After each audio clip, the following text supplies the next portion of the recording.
There's been a lot of discourse on Nicki Minaj and her shameless support for the MAGA movement. I completely understand the perspective of holding somebody accountable for supporting a political movement that directly harms vulnerable communities. So for me, the actions of Nicki Minaj, not just now, but throughout the years, brings up a lot of themes in the topic that I'm most interested in, which is a culturally relevant approach to healing and wellness for Caribbean and Indian diaspora people.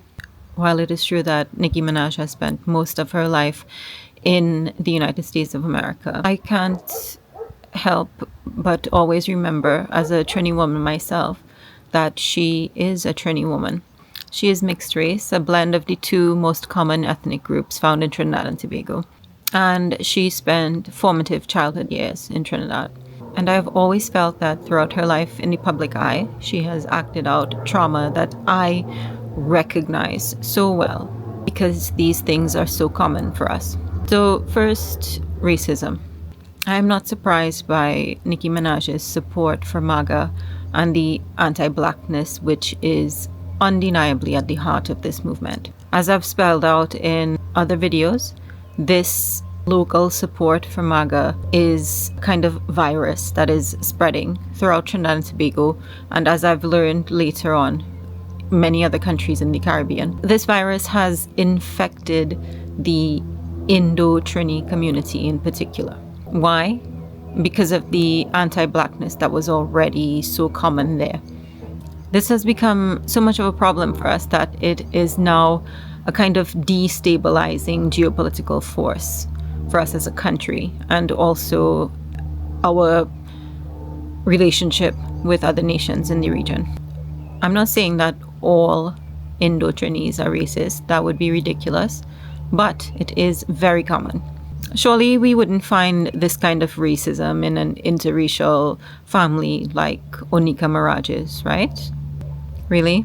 Have you talked to mixed race Trini people who had to grow up hearing one or both parents using racial slurs to refer to the other? So racism is one type of trauma that Onika reveals about our society.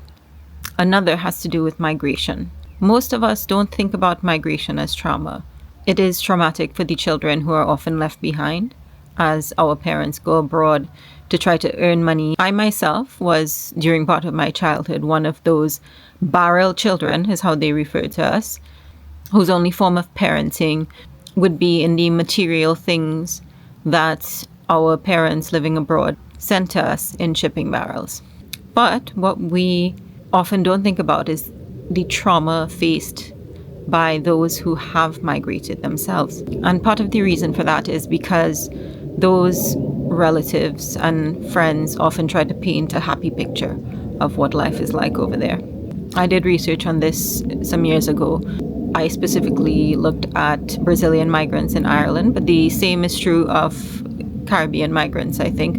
We at home don't see things like the poverty, discrimination, cultural loss, lack of support networks, and for those who are undocumented, like Nicki was, constant fear, which of course has been exacerbated now as a result of the terror being inflicted on migrant communities by ICE. There's research in psychology that shows that migrants are at a higher risk of things like schizophrenia and other psychotic illnesses. So another thing that Onika brings up that is all too common for us is domestic violence.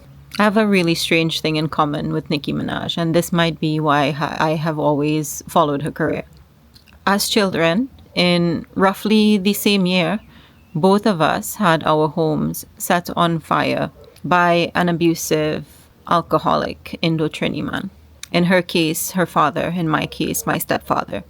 And the coincidence of that should give you an idea how common that sort of thing is in our community. Another kind of trauma is sexual abuse.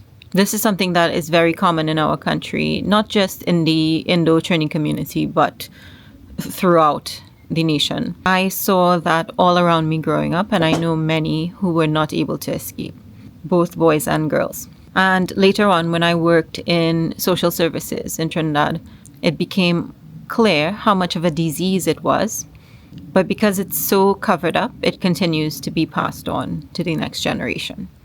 This leads to things like substance abuse, crime, and so many other things that we like to blame on outsiders rather than looking at the pain, which is at the core of these issues. Nicki's brother was convicted of this kind of crime, as was her husband.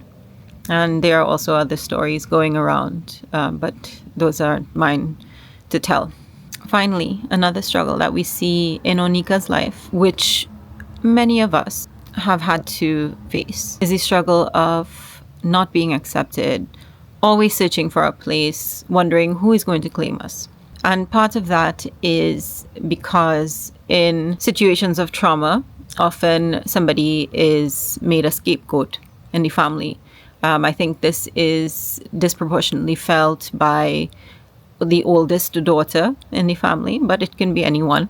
But on top of that, as I mentioned before, Nicki has to contend with the reality of being a mixed race person. Now, I can never pretend to understand that reality, but I've heard many people speak of how they don't fit in with either group and how painful that can be.